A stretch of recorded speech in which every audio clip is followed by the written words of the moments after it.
today.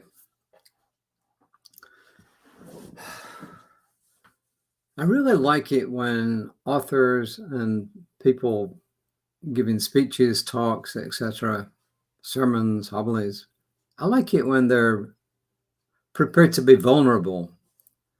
And that's one of those occasions today. Reverend Michelle is openly being vulnerable.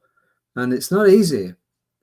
It's not easy to stand up or quote unquote in front of people and say, hey, I've got these weaknesses or whatever it turns out to be. So that's why I really like today's reading, because she's being completely vulnerable. And I might add that what she's being vulnerable about potentially applies to a lot of us. So here we go.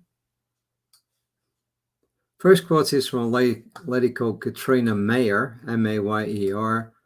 And I had to look her up. She's has a doctorate in metaphysics, and she's a writer, motivational speaker. She's an ordained interfaith minister. She's an executive, and she's the author of The Mustard Seed. And she lives on the North Shore of Long Island, which, of course, as you probably know, is New York. And continuing on with the theme about ourselves, the quote is, loving yourself isn't vanity, it's sanity. Loving yourself isn't vanity, it's sanity. And this is Ernest Holmes from a book. It's not all that popular, I don't think, but it's reasonably well known. It's called 10 Ideas That Make a Difference. 10 Ideas That Make a Difference. And it's on page 35, paragraph 2, at least in the edition that Reverend Michelle had. And here Ernest Holmes says, we know that there is a power far greater than we are. There is a love that casts out fear and a faith that overcomes all obstructions. We must permit ourselves through affirmative thinking to enter into this power and this love with complete confidence. Ernest Holmes, 10 Ideas That Make a Difference. And this is Reverend Michelle. Sometimes I find myself feeling critical of people I deem to be too confident in themselves. My judgments include the notion that they're full of themselves, they're arrogant, they're too big for their britches, and they're irritating. I am tempted to avoid them. They make me feel uncomfortable. Yet, in moments of greater wisdom, I wonder why someone else being confident bothers me so much. They are just being and doing what they honestly feel is the highest and best way for them to be. Often, my discomfort is a matter of trust. Like many, I was taught not to be too full of myself. Yep, amen to that. In my attempts to behave and do as I was asked or do as I was told and brought up to do, I often feel critical of those who are not following the same rules. I don't trust that they're being authentic, and I wonder if this is an act or the way they hide their true insecurities about themselves. I have come to discover that my challenge in this is likely a projection issue. I struggle at times to feel confident, and in my struggle and criticism of myself, I have dysfunctional perceptions of others who express themselves confidently. Ultimately, being and feeling confident in our abilities, our skills, and ourselves, well, it's a powerful place to express in and from. Even if we have to act as if to get there, there is a greater power and an ultimate truth in confidence. When you think about it logically, I mean, just from a logical standpoint, everybody really ought to feel confident about themselves.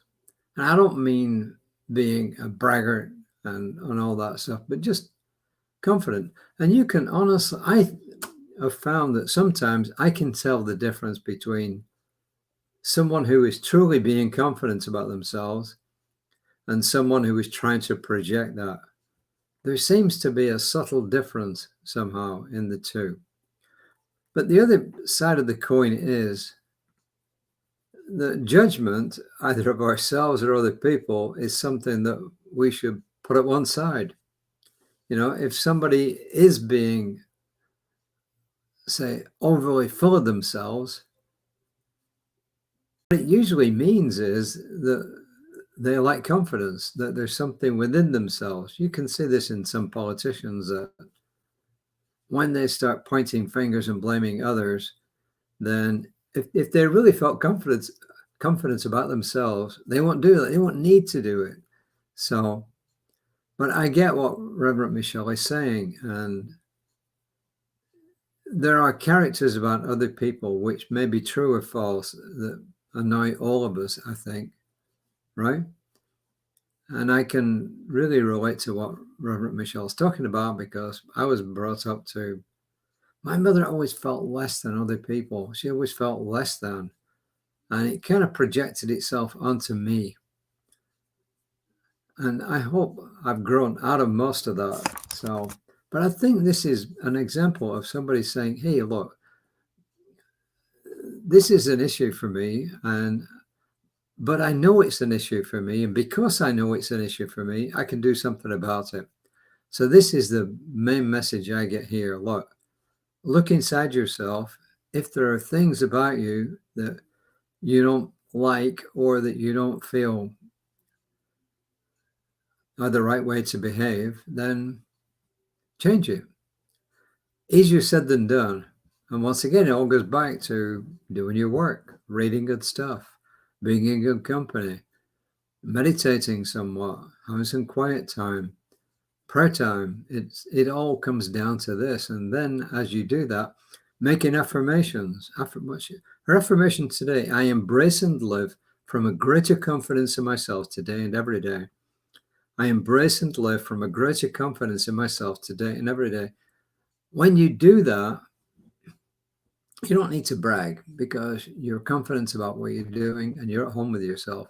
And that's probably where this ends up with me, being at home with yourself. When you're at home with yourself, it doesn't matter what other people think and do. You know, there's that old statement, what you think about me is none of my business.